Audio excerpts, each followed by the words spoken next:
Nama apa? Meh. Amir. Ameh. Amir apa? Amir Lala. Meh Rizwan. Amir Rizwan. Bukan Amir Lala. Kalau nama kampung Jeremy. Asal mana? Asal Selangor. Asal sangat kan ni? Seri Kembangan. Umur apa sekarang? Nak beritahu ke? Rahsia. Bisik. Oh ya. Kau budak lagi tu? Budak lagi. Budak lagi tu kau. Soalan paling famous. Pernah bercinta tak? Pernah. Dengan dia lagi ke dah putus lah? Dah putus. Asal aku interview semua dah putus? Musim.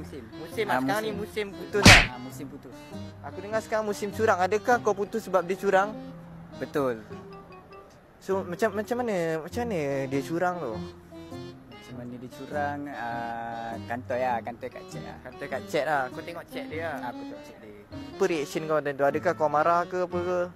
Suka. Kau suka lah? Sebab memang kau lama dah nak tinggal dia. Memang dah lama lah. Memang dah menyirap lah.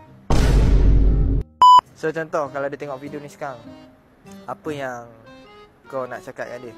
Semoga sihat-sihat. Lepas tu semoga cari yang lebih handsome lah daripada aku. Oh, kau tak handsome lah?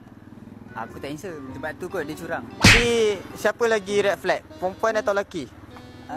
Perempuan. Okay.